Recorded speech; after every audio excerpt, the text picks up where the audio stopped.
আমাদের কাছে পেশেন্ট আসে মাথা ঘোরা নিয়ে, এবং মাথা ঘোরার সাধারণ কতগুলো সিমটম এবং কি কি রোগের জন্য সাধারণভাবে হয় সেগুলো বলে দেবো। এছাড়াও অনেক রকম রোগ আছে, কিন্তু সাধারণভাবে কতগুলো রোগের জন্য হয় সেটি হচ্ছে, ভার্টিগো হচ্ছে ফার্স্ট কানের থেকে বা চোখের থেকে। কানের কিছু অসুখ হলে ভার্টিগো হতে পারে, চোখের কিছু অসুখ হলে ভার্টিগো হতে পারে, এবং ঘাড়ের যদি কারো স্পন্ডাইলিসিসের সমস্যা থাকে তাহলেও কিন্তু ভার্টিগো হতে পারে। এরপরে আর কি কারণ হতে পারে, ডিহাইড্রেশন থেকে সোডিয়াম পটাশিয়ামের যদি ডিস্টার্ব হয় তাহলেও কিন্তু ভার্টিগো হতে পারে।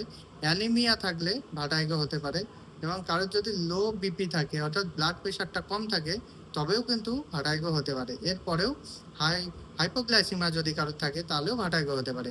এই কটা কারণ সাধারণভাবে আমরা ধরে থাকি। এছাড়াও অনেক সমস্যা আছে, হার্টের কোনো সমস্যা হলে ভার্টিগো হতে পারে, লাংয়ের সমস্যা থেকে হতে পারে, লিভারের সমস্যা থেকে ভার্টিগো হতে পারে। এবার সেই কারণগুলোর জন্য অবশ্যই ডাক্তারবাবুর কাছে যেতে হবে এবং পরামর্শ নিতে হবে। ডাক্তারবাবু কতগুলো ইনভেস্টিগেশনের মাধ্যমে আপনাদের বলে দেবে কিসের থেকে হচ্ছে। সাধারণভাবে কিছু ধারণা আপনাদের দিয়ে রাখলাম।